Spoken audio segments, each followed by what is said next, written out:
Hey everybody, welcome to the channel. My name is Rick. If this is your first time here, please check out my other videos. You might find something else worth watching. Today's review is on this F40C4TMP refrigerator. Bit of a strange name, but it's a really nice refrigerator, and they sent this over to me to check out, and I've been doing some different tests on it the last few weeks. And so we're going to go over the little display panel here. We're going to talk about how much it will hold, and I'll talk about some of the tests that I've done with my power station to show you how much power it uses and how long it takes to drain my little power station there. One of the things that is a concern for some people, if you're plugging this into your car, will it run your car battery dead and then you can't start it in the morning if you're moving on to another campsite or just trying to go home? This does have an intelligent mode or an eco mode, which communicates with the car battery and reduces power to the unit so that it doesn't drain the battery. So we're going to talk a little bit more about that in just a second. It also has a nice little USB port here. Very nicely made. It has handles on it to carry, and the door has like a magnetic feel to it, so it stays nicely closed. And then there's two ways that you can charge this thing: with the car, as we mentioned, and then also at home. And then this also plugs into the my power station as well. Why don't we take a look real quick at how much you can put in this guy. And I just used water bottles because I had enough of these on hand. This will give you an idea of how much room is in here. It's not a gigantic cooler, but it definitely will hold a decent amount of stuff. And I think it would be useful. You know, some people who go to Costco and they buy cold stuff and they say they live more than an hour away. This would be excellent for that. Also great for camping if you need to keep something frozen and or cold while you're out on the road.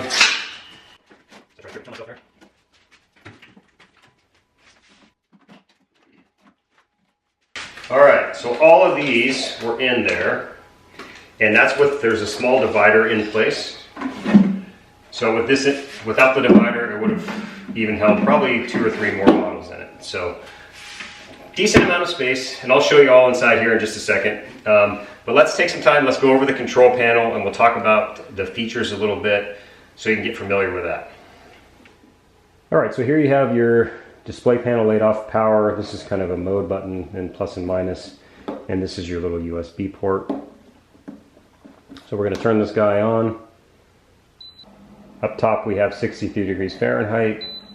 You can actually change that. So now the keyboard just locks because I've had it on for a second. So you hold that button down, the lock will go off. If you want to change from Fahrenheit to Celsius, you hold the plus and the set button for 3 seconds and it goes to Celsius. Switch back, same thing. It also shows you how many volts you're using, and then it shows a battery, that the battery is full or that it's being charged fully.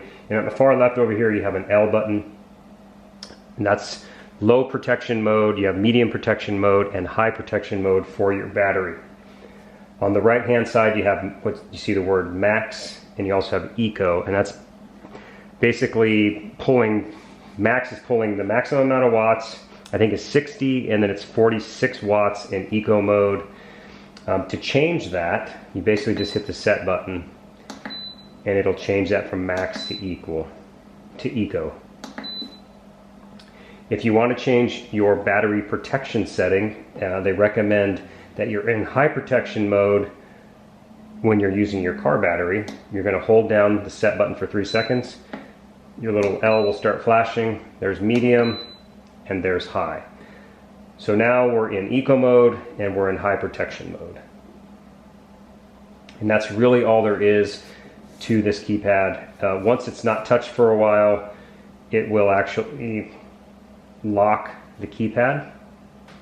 And you'll see a little lock over here. Again, you hold the set button down until the lock goes off. So to adjust the temperature, plus and minus, obviously, it'll go all the way down to -8 degrees. And it will go to, as far as the controls go, you can set it to 50 degrees. This is telling us right now that inside the box it's 63.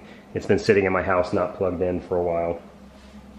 So at this point, let's talk a little bit about the two tests I did as far as how long it took to cool down and then how it affected my power station, etc.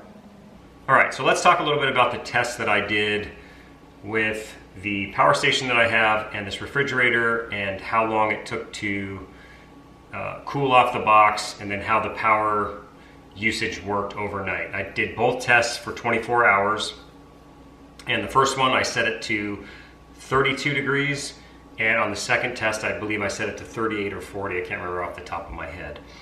The first one I actually did at work, so I came in, plugged in my power station with a full charge, plugged it in the fridge, and it was actually set to eco mode with nothing in the fridge.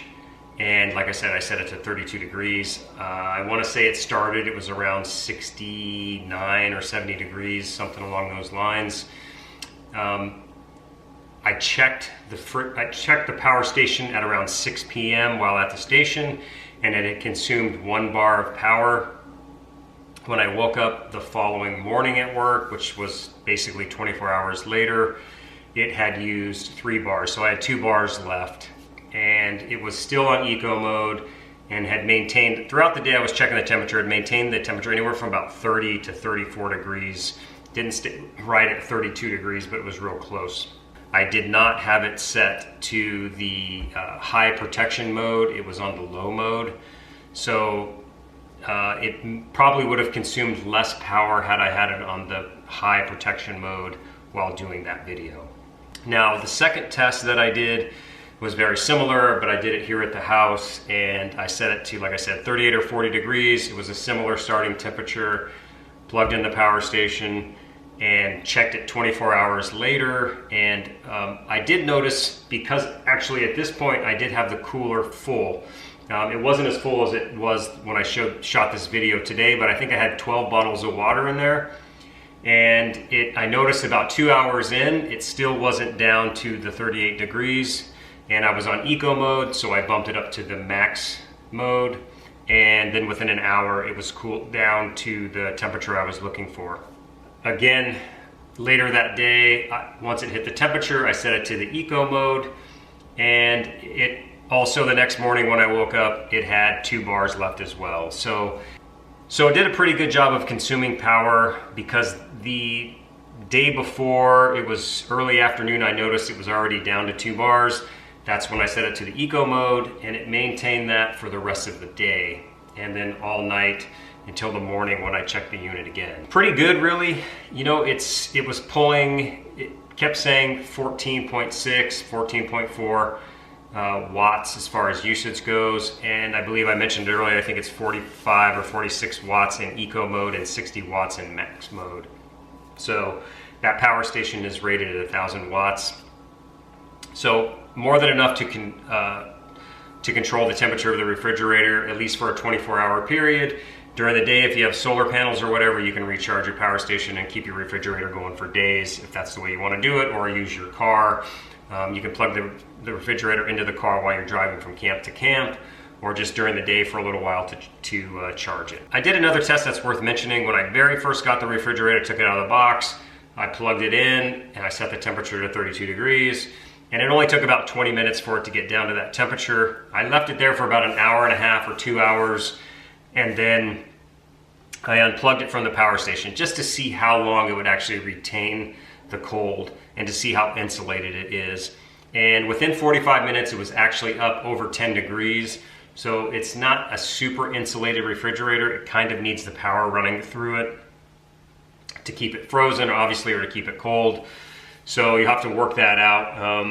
You know, when you're camping, just kind of keep it at a happy medium. Overall, I'm very pleased with this fridge. I really like the construction of it. It feels sturdy, it looks well made. The control panel is bright, easy to read, and the controls are very easy. I don't have experience with other refrigerators in this category at this point, but this one works really well, and I think it'll be an excellent addition to my camping supplies. Clearly, it's, you know, again, like I said, it's not insulated enough just to put stuff in there and expect it to stay cold. So you have to keep running power through it. I mean, obviously you could use ice in there if you wanted to. But as far as cost-wise, It's under $300 for this unit, and the amount of power that it uses, I think it's a nice value, and it would be beneficial if you're looking for something like this. So I appreciate you guys watching. If you have any questions or comments, you can leave those below, and I'll leave a link to this unit so you can check out more features that I may have missed covering. Thank you so much for watching, and we'll see you next time.